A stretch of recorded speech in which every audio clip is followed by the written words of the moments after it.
Let's welcome Phil Grove, and this is the why he is my mentor until today. So thanks, everyone. Well, thank you, and thank you for warming up the crowd. Olivia, appreciate that. I'm Phil Grove. I'm going to be doing your main presentation tonight, so let me go ahead and pull it up. I got to find it first. And hopefully you found some of those resources helpful. The Texas REIAs provides all kinds of resources for real estate investors. So let me reset our recording system. Okay, pull up our next recording and let us go ahead and get started. So yes, the Texas REIAs provides all kinds of resources for real estate investors. So like what kind of resources?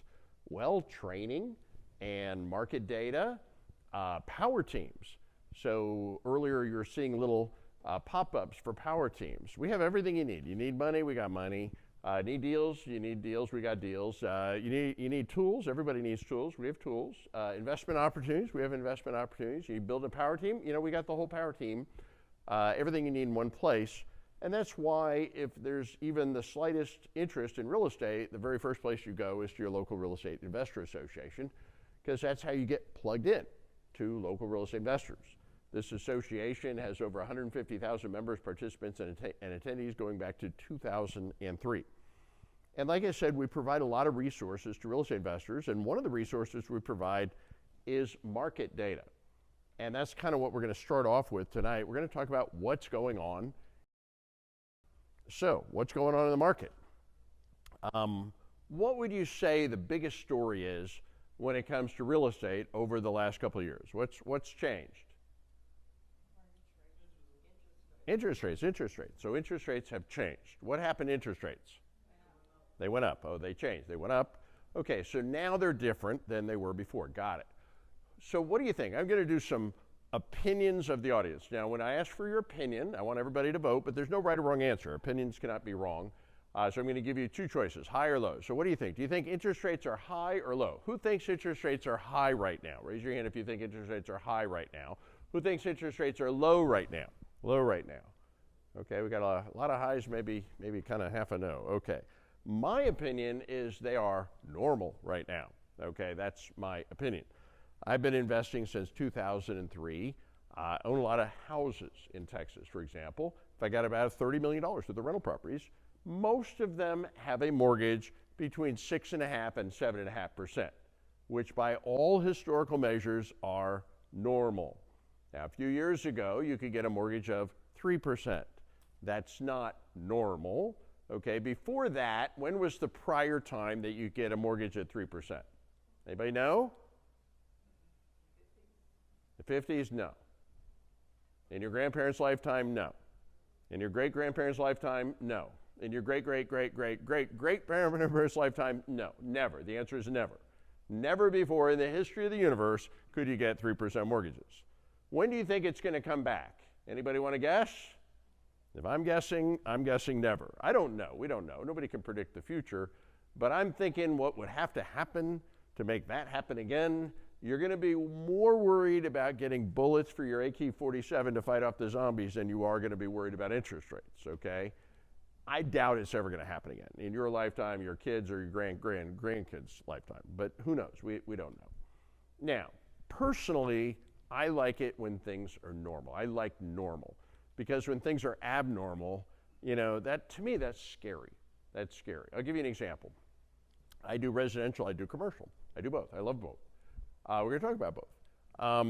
With commercial real estate, you buy a property, and typically you sell it 5 years later. Commercial properties are always bought and sold every 5 years. Commercial loans, they're not 30-year loans. They typically are 5-year loans, right? They're not like 30-year mortgages or 5-year mortgages, or it could be a little different. But I mean, just these properties turn over. When you invest in a commercial deal, nobody wants to invest in something for 30 years. They want to invest in something for 5 years. So the deals are generally set up for 5 years. So a few years ago, people were buying these apartment buildings, hyper competitive, very competitive, hot market, hyper competitive. So they're paying top dollar, right? And they're making the numbers work because they got them financed with 3% mortgages, right? And with 3% mortgage, even if you pay a lot, you're still getting enough rent, you're collecting enough rent to pay the mortgage, right? So it works. The numbers were working. But remember, these are 5-year deals, and all those deals are coming due. And now the interest rates are no longer 3%, now they're normal, right? Like 6.5% or 7%, which is normal. So they're selling these apartment buildings, and even if you buy the apartment building at the same price the last guy bought it at, the numbers don't work. Because at a 7% mortgage, you're not collecting enough rent to be able to pay the mortgage. So a lot of deals are going bad. You know, when it comes to commercial, right, the Wayne Gretzky famous quote, I don't skate to where the puck is, I skate to where the puck is going. You have to ask yourself a question if you're doing a 5-year deal. Okay, what's the world going to look like probably 5 years from now? Right? We're experiencing something that's never happened before in the history of humanity. Is that likely to continue? I would say no. Okay, right now, interest rates are 6.5%, 7%. What do you think? In 5 years, do you think there's a pretty good shot that interest rates are going to be 6.5% or 7%? I'd say that's probably a good bet. Maybe even lower, who knows? But I'd say that's a safe bet, safe-ish bet. You never know the future, right? But you have to make educated bets. So interest rates have changed. I would argue they're normal, but they've certainly changed. And when interest rates change, what happens to home prices? Let's do another vote of the audience. Do they go up or down? Who thinks when interest rates go up, home prices go up? Okay, who thinks when interest rates go up, home prices go down? Okay, we got a lot of downs, maybe an up. You know, interestingly enough, they go up and down. You see, there's forces on real estate. Real estate doesn't care about interest rates. Real estate doesn't care about the economy.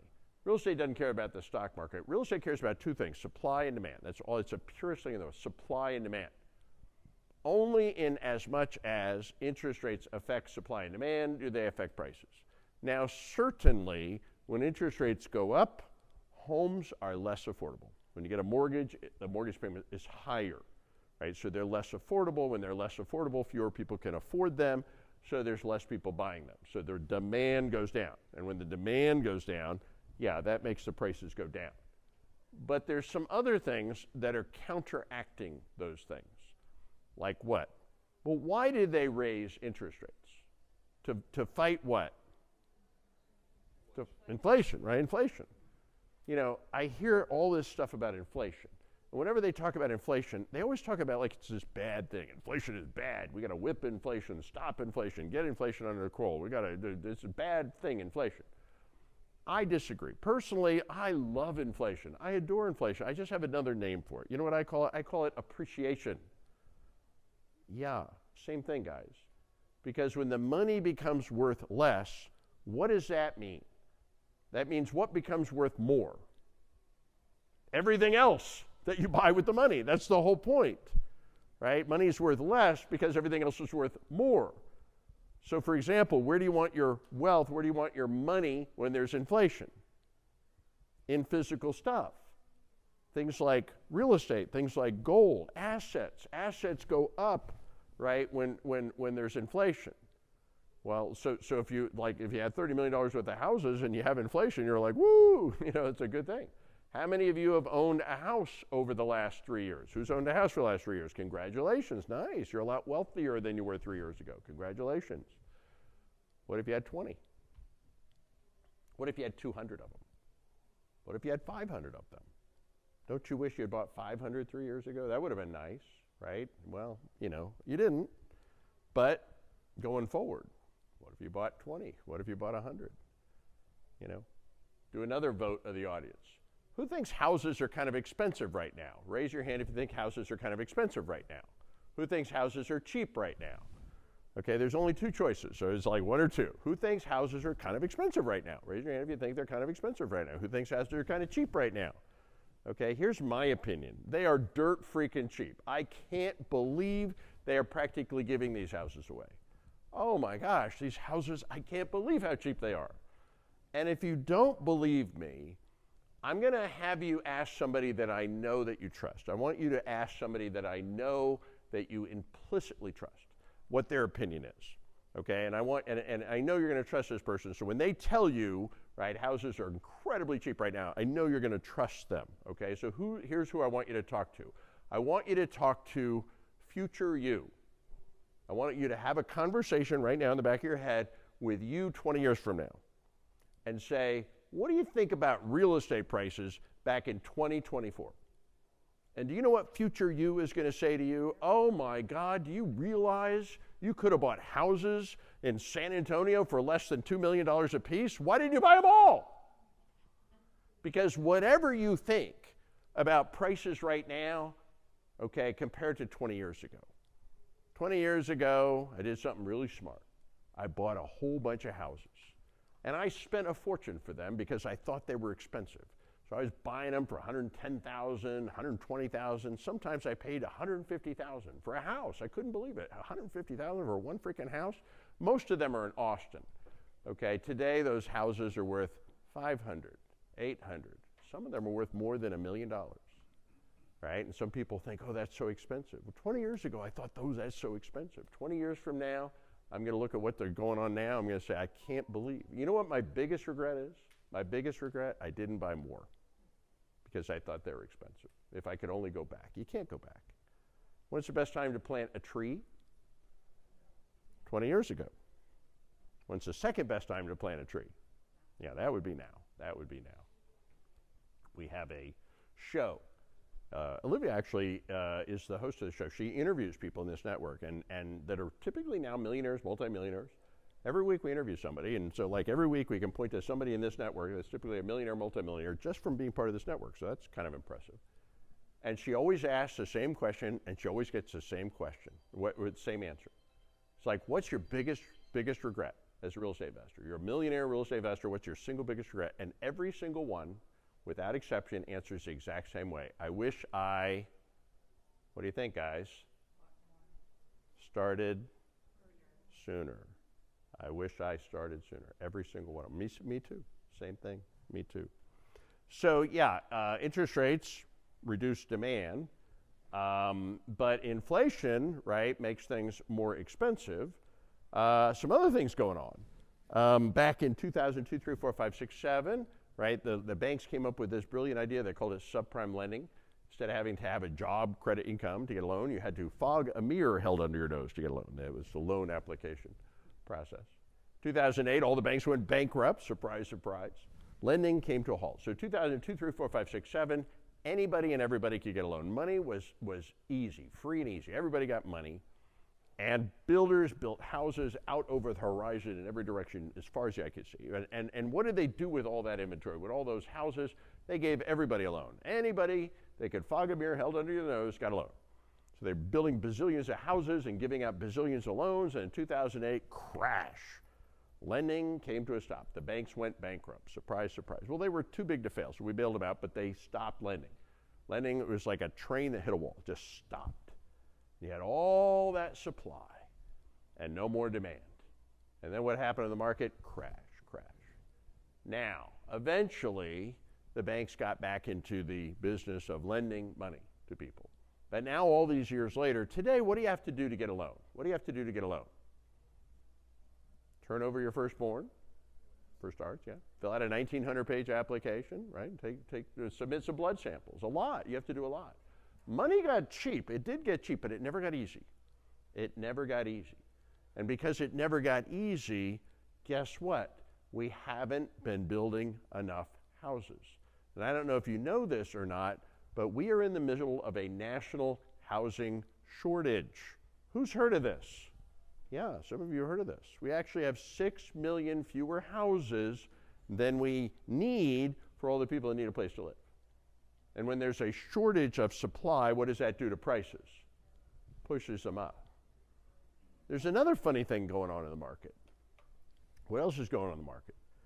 Typically, 2/3 of houses that are for sale in the MLS are resale, used houses being resold, resale houses, and 1/3 are new construction. That's the typical mix. Right now, it's inverted. 2/3 new construction, only 1/3 resale. Nobody wants to sell their house. Why not? Bingo. They got a great interest rate because they got one of those 3% mortgages. They don't want to give it up because right now the economy is not so bad. People should be saying, honey, it's time to buy a nicer house, but they're not, right? Because they don't want to give up their 3% mortgage. I buy a nicer house but get a 6 or 7% mortgage. So all that supply is being held on the sidelines, right? Which is contributing to the housing shortage, which is pushing prices which way? Up. So we have things pushing down and we got things pushing up. So it's not as simple as to say when interest rates go up, home prices go down. This is an interesting chart. Interest rates versus home prices going all the way back to 1970. From 1970 to 1981, interest rates on home mortgages got all the way up to, there it is, 18%. So for anybody that's belly aching about 7%, how about 18%? You know, by that perspective, interest rates are freaking cheap. And interestingly enough, this red line down here is median home prices. When interest rates went up, what happened to home prices? They actually went up. And when interest rates came down, what happened to home prices? They actually went up some more. And when interest rates went up and down, up and down, up and down, home prices continued to go up. Now, there's some bubbles. There's a bubble, right? 2008, 9, 10 bubble. There are some bubbles, but it's not as simple as to say interest rates go up and home prices go down. So you put it all in a blender and you push a button and what happens? The market is flat. That's what happened. The market is flat. And it's probably going to stay flat. But we'll talk about that in more detail. But let's break it down. Now, the volume is down. The total number of units sold is down a little bit, but the market is basically flat. Flat, flat, flat, flat, flat. Let's go into the different markets. Let's talk about the different cities. Starting with Texas roll-up, this is the statewide numbers. The average price house in Texas, $433,000, up 1.5%. Basically, it's flat. Median price of house, Texas, $345,000, and it's also flat. Now, the most important number, if you want to kind of predict the future, see where we are in the marketplace, is this one here in the middle, months of inventory. What is months of inventory? Here's a way to explain that. If you took all the houses for sale in the MLS for sale, and you stopped adding any more houses for sale, we're just going to sell what we got until we're out, and we're not going to add any more. The question is, how long would it last? And the answer is 4.7 months, which is also the average amount of time it takes to sell a house. Some more, some less, some a lot more, some a lot less, but that's the average, 4.7 months. Now let's put that into perspective. They say if there's less than 6 months of inventory, you're in a seller's market. If there's more than 6 months of inventory, you're in a buyer's market. If there's right around 6 months of inventory, you're in a neutral market. We're actually in a seller's market. But people don't feel like it's a seller's market. Just like people feel like interest rates are high because they're comparing it to what it used to be. People feel like it's a buyer's market. No, but that's why you're comparing it to a year ago. Yeah, a year ago it was a hot seller's market. And now it's a lukewarm seller's market. But don't forget, it's still a seller's market. So total listings is up for sure. That's why we have more inventory. There's more total houses for sale. But let's look at the history. 2021, prices went up 18% in 1 year. 2022, up another 10.7% in 1 year. 2023, flat. It just flattened up. Went up a lot, up a little more, and then it just flattened out. Houston looks a lot like Texas. 445, average price, up 4.7%. Prices are up a little bit in Houston. Median price house in Houston, 350, up 3%. 4.3 months of inventory, a little better than the state. Closed sales is actually up a little bit. It's been going down, down, down, down, down, and it's actually turning around up a little bit. Some commercial data points. Lease prices are actually up a little bit. When lease prices are up, what does that mean? Does that mean that the properties, the apartment buildings are full or empty? Yeah, they're full. Yeah, when they're full, the prices go up. When there's a lot of vacancy, the prices go down. History. In Houston, in 2021, prices went up 16% in 1 year. 2022, up another 10%, and then 2023, flat. So same thing as the state. Up a bunch, up a little more, flat. Dallas. Now, Dallas, I don't know why. Dallas has always been the bellwether of Texas. If you want to get an idea where we're going, take a look at Dallas. It's always the first one to change. I don't know why. Average price house in Dallas is $525,500, up 2%, up a little bit. Median price $410,000, and down 1%. So basically it's flat. Closed sales actually up a little, 5%. Months of inventory, 3.9 months of inventory. I think it's the hottest market in Texas is Dallas. Some history, lease prices are flat. History, average price houses in Dallas went up 20% in 2021, another 15% in 2022, and then in 2023, they're flat, up 1%. We'll say that's flat. What else? Austin. Let's talk about Austin. Now, Austin is an outlier, and I'll tell you why. I'll explain why. The average price house, though, in Austin is $574,000. That's the average price house in Austin, Texas. We actually did a little research to figure this out, and it turns out that Austin, in case you're wondering where the name come from, it's actually Latin for San Francisco. Yeah. Elon Musk moved to Austin. And, you know, Amazon set up camp, and Apple set up camp, and Tesla, and now they're making cyber trucks, and SpaceX is building stuff there, and just all these, you know, high-tech, high-end companies, Meta, right? They brought in all their, you know, wealthy six-figure engineers, and the place took off. The place took off. Median price, but the prices are down 3.4% compared to a year ago. Median price $450, down 2%. Months of inventory, 4.8 months of inventory, similar to the state. But why are prices a little bit down in Austin? Well, here's why. 2021. This is something very unique. In 2021, in Austin, Texas, in 1 year, prices went up 29.3% in 1 year. And I was there. In Austin, Texas, in 2021, it was normal in that abnormal year. There was 0.4 weeks of inventory. What is 0.4 months of inventory? I'm sorry, that's 0.4 months, that's 2 weeks. There was 2 weeks of inventory. In 2021 in Austin, Texas, you would put a house on the market for sale, you get 11 offers in a weekend, guaranteed. 1 would win, 10 would lose. The 10 that lost, they'd put an offer on a second house, they got 11 offers in a weekend. 1 would win, 10 would lose. And this goes on and over and over and over again until people lose 2 or 3 times in a row and they get irate. They start screaming at their realtor, what do you got to do to buy a house? You're giving me bad advice. You're telling me to offer the wrong amount, right? And in that very abnormal, once-in-a-lifetime year of 2021 in Austin, Texas, it became normal for people to buy houses 5 to 10% above appraised value. Now, the bank, just so you know, will not let you buy a house above the appraised value. The total down payment plus the total loan cannot exceed by even $1 the appraised value of the house. They will not allow you to buy a house above the appraised value. If you really want to do it, you get your down payment, you get your loan, and then after all that's done, you pile a bunch of extra money on top of that. You can do it, but that's how you have to do it. And in that very abnormal year of 2021, it became normal for people to buy houses 5 to 10% above appraised value. Things didn't get much better in 2022, went up another 10%, and then in 2023 went down 8%. So most of Texas went up 30%, right, and it flattened out. Austin went up 40%, and then it came down 10, and it flattened out. What's the difference? I guess it's different if you bought a house. You bought a house 3 years ago, and any of them, you made 30%. Congratulations. If you bought a house 1 year ago in Austin, you lost 10%, right? So that's perspective. And then finally, we have San Antonio. San Antonio is the most affordable major city in Texas. The average price house, $376, down 2%, not much. Median price, $320, flat.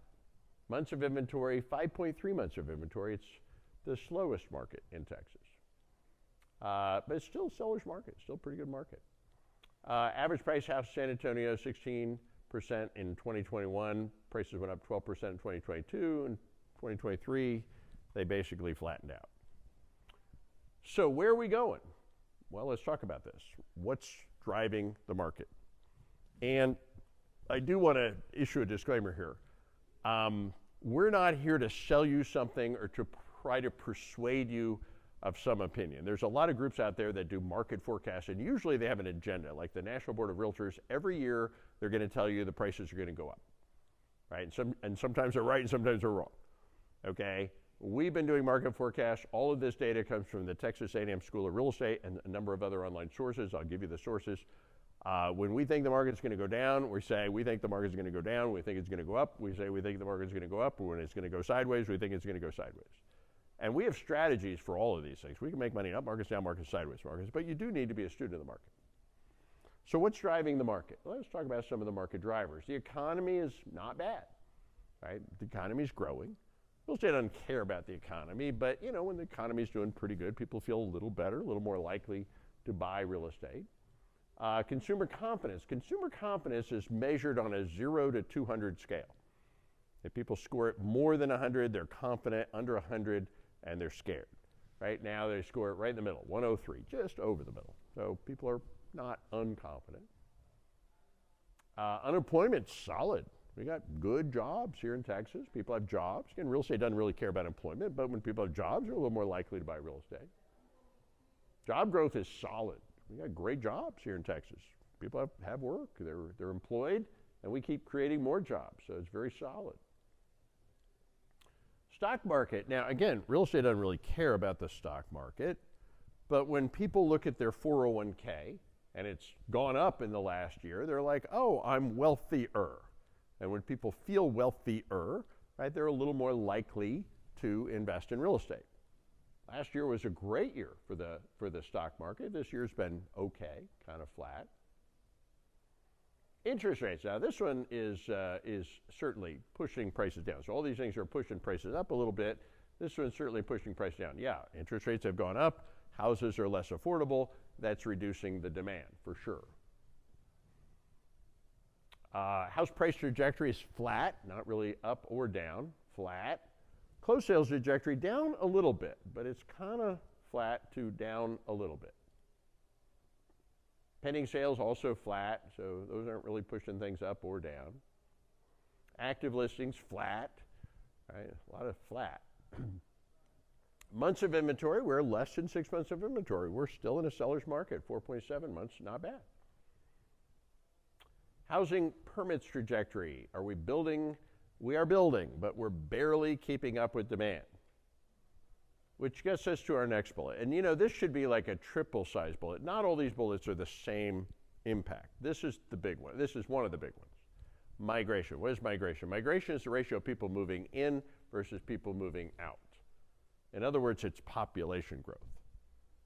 And I got to tell you, everybody's moving where? Texas. Last year, California lost 500,000 people. Last year, Texas gained 500,000 people. Where do you think they went? To Texas. And then there's like a bunch of people, like in 15 million other people, we don't know where they went, but a bunch of them ended up in Texas too, right? So in other words, our population is exploding. And when the population is booming, that is booming demand because everybody needs a place to live. You're either going to buy a house, rent a house, or rent an apartment, but everybody needs a place to live. And that is a big up push. Construction labor, we got a problem with labor. Labor is dying. What does that mean? The average general contractor is 58 years old, and they keep getting older, and they're aging out. So if you have a teenager, don't send them to college. Give them a hammer. That's my advice. All right? Make them a contractor. Contractors make way more money than college graduates. Right? You don't go to college, you don't work for an idiot, you have no student debt, and you make a lot more money. You have a much better life. I was reading this article about this surgeon who had a toilet that backed up, so he had to hire a plumber to come fix his toilet. The plumber fixes the toilet, and then hands the surgeon a bill, and the surgeon's looking at this bill. He's like, oh my God, this is crazy. These are like the same kind of prices surgeons would charge. And the plumber says, yeah, I used to be a surgeon. Yeah. Contractors are making hundreds of thousands of dollars a year. You know, I used to be able to build houses for $100 a square foot, $150, $200, $250. Now it costs sometimes $300 a foot. I mean, it's all labor and some materials, but it costs a fortune to build. It's because of the contractors. They're getting paid a fortune because there's just not enough of them. High demand. Then we got some wild cards. We got some interest rate things going on. We got some economic things going on. Some wars going on. I hear there's an election going on. So yeah, we got things pushing prices up, we got things pushing prices down. I don't know. Let's go back to the audience. What do you think, guys? Who thinks prices in the next year will probably go up? Who thinks prices will probably go up? Who thinks prices will probably go down? Okay. Well, we got more ups and downs. I'll give you our forecast. That was probably it, folks. As far as the bottom of the market, that was probably the bottom, and it wasn't a very exciting bottom. Nothing happened for a long time, and things are starting to creep up a little bit, but we really don't expect much. One thing we have a high level of confidence in, at least this is what everybody's telling us, is probably between now and the end of the year, we're going to drop interest rates. Probably 0.5%, maybe more, who knows, but probably at least 0.5%. That will give a gentle boost to the market. The volume should go up a little bit, but overall, we don't expect much to change. We think the volume's going to go up a little bit, the prices are going to go up a little bit, and for the most part, things are not going to look dramatically different than they look right now. So that's our forecast. And the reason is just not any major things that would be likely to happen. That's really the reason for this. And we've been predicting this for 20 years, by the way. Every year we do forecast. And every year we've been pretty spot on, I will tell you that. And it's not because we're geniuses. And I didn't come up with the forecast, I just report the forecast. But the reason our forecasts have always been pretty accurate is because, honestly, this is not that hard. Predicting the economy, very complicated, very complicated. Predicting the stock market is not possible. It's speculation, it's purely impossible. Predicting real estate, not that hard. And the reason is because we know just about everything we need to know. We know how many people live here. We know how many people are dying. We know how many people are having babies. We know how many people more or less are moving in, right? We know how many houses we have. We know how many houses we're building. We know how many houses we need. We know how many houses we're going to need. We know everything. We know everything. The only thing we're not 100% sure of is, will interest rates go up a little, down a little, right? Not a lot of big variability here. So that's our forecast. Any questions on that? Was that helpful for you guys?